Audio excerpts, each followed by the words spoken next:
Shalom,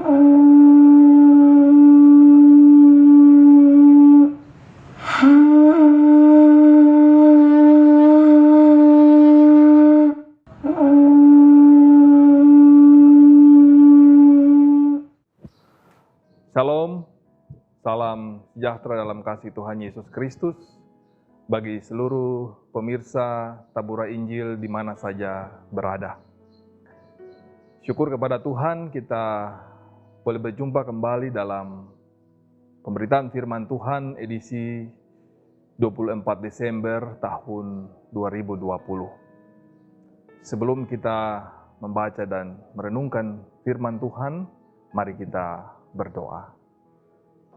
Kami bersyukur kepada Tuhan atas segala anugerah dan pemeliharaan-Mu dalam perjalanan hidup kami.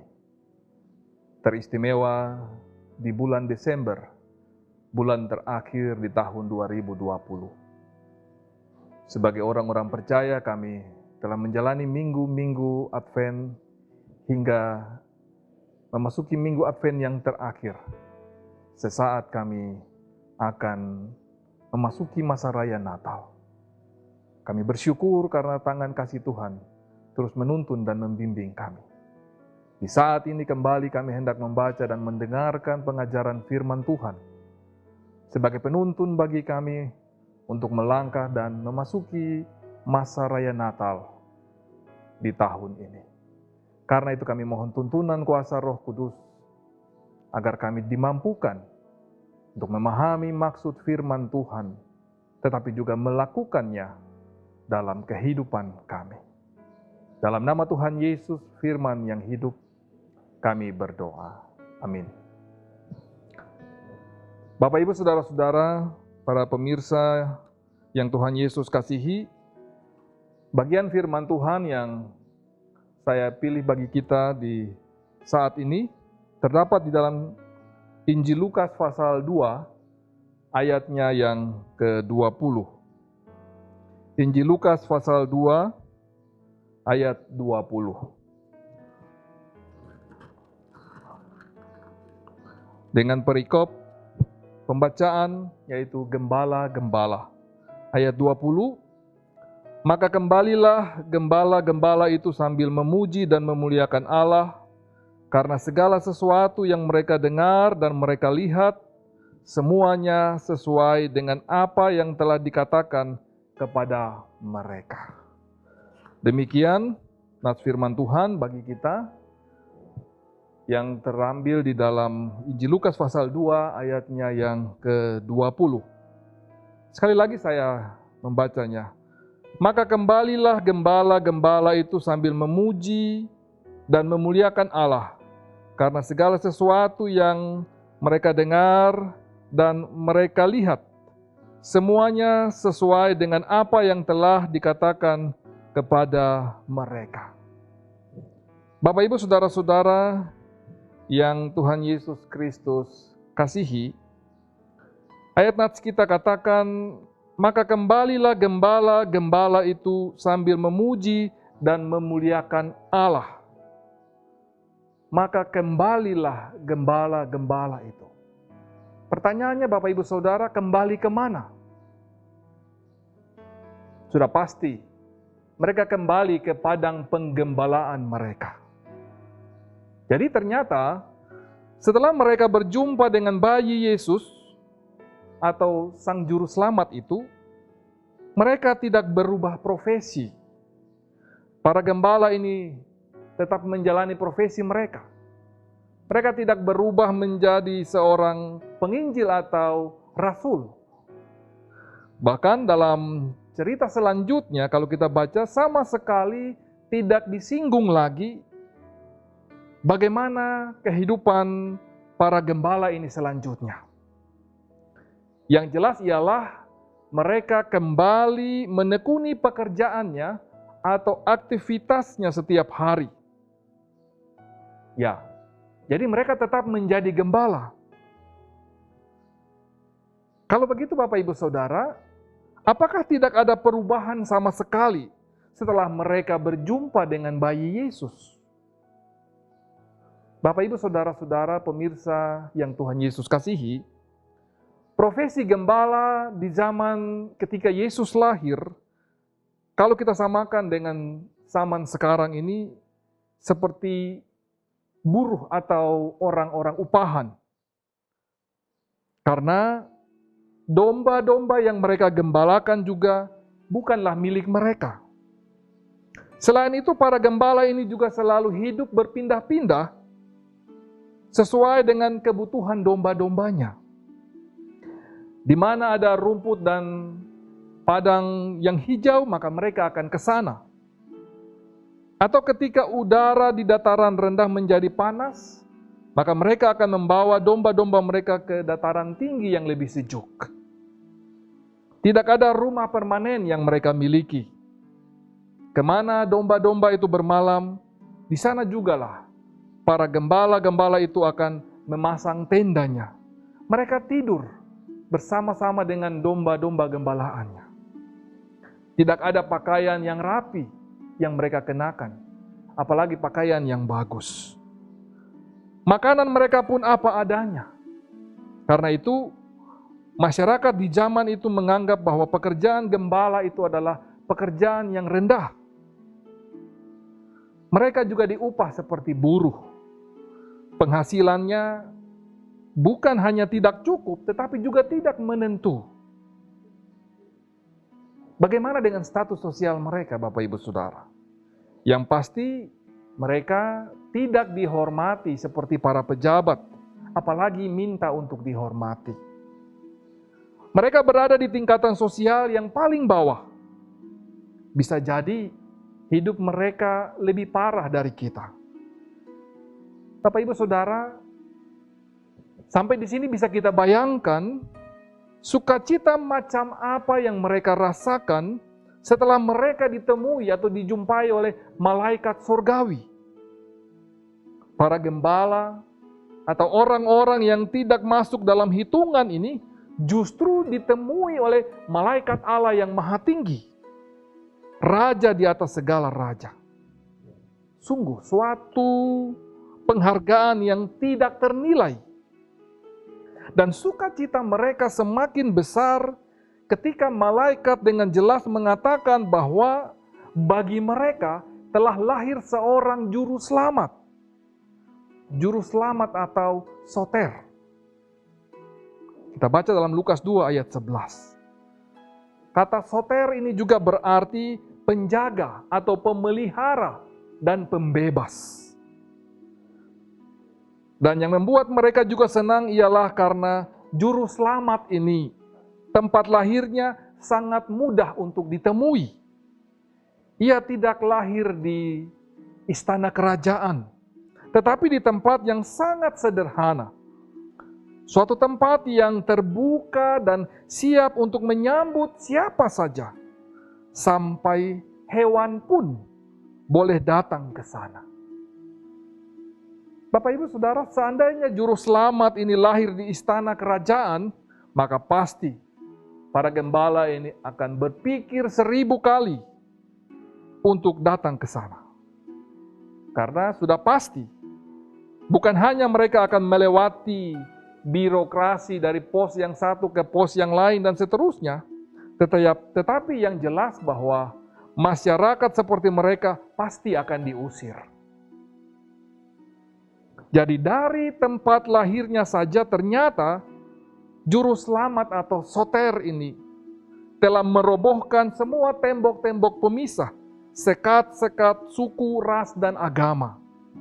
Kita ingat bahwa selain para gembala, para majus dari Persia yang adalah orang-orang kaya juga datang mencari sang juru selamat.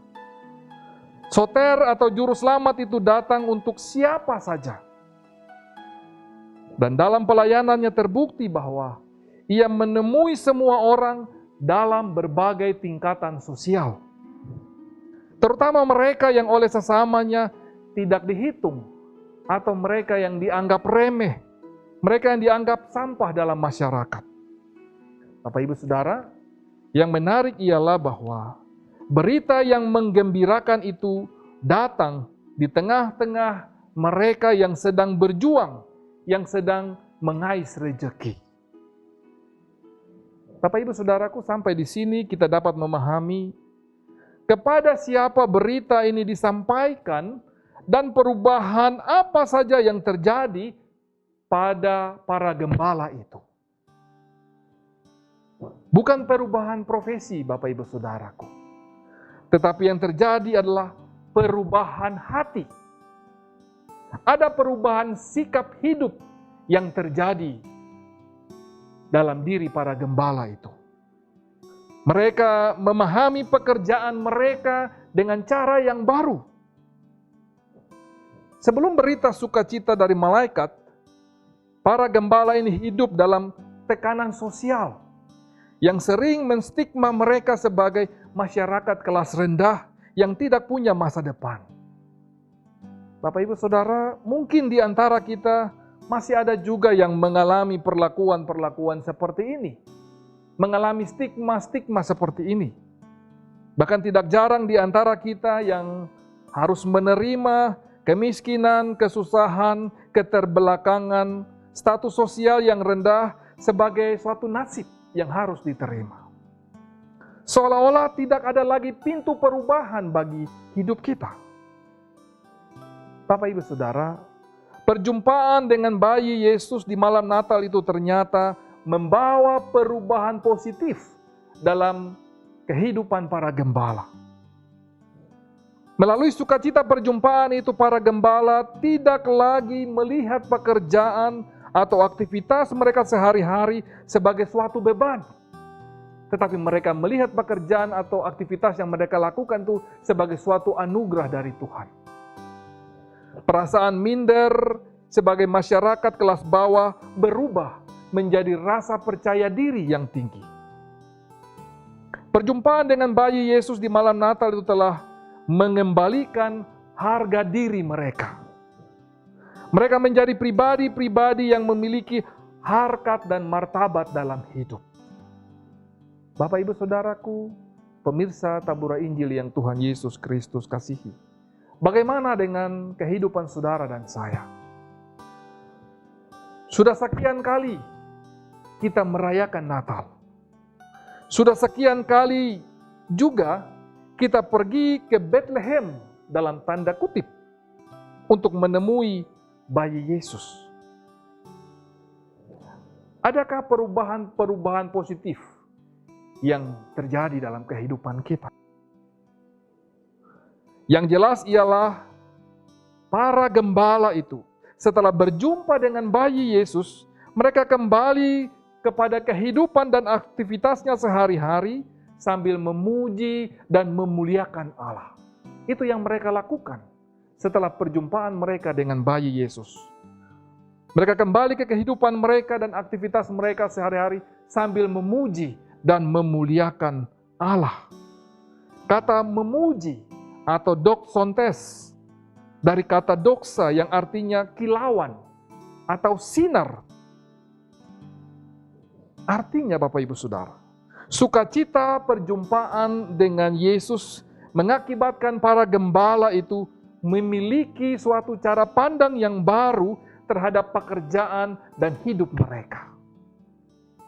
Jadi dengan demikian, Bapak Ibu Saudaraku pemirsa yang Tuhan kasihi, hanya orang-orang yang dalam segala keadaan menjalani hidup dalam sukacita dan rasa syukur seperti ini, mereka lah yang akan sanggup untuk memancarkan atau menyinarkan kebesaran cinta kasih Allah itu dalam kehidupan mereka bagi banyak orang.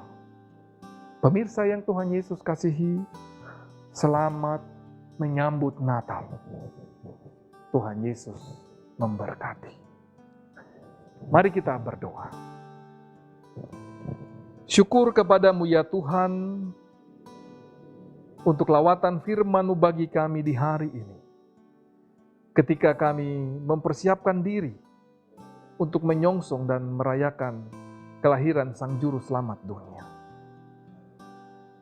Kami belajar dari pengalaman hidup para gembala yang mengalami suatu perubahan sikap hidup dan cara pandang setelah mereka berjumpa dengan Yesus. Ada perubahan positif yang terjadi dalam diri mereka terhadap hidup, kerja, dan profesi mereka. Kelahiran Sang Juru Selamat merobohkan segala tembok-tembok pemisah antara yang kaya dan yang miskin.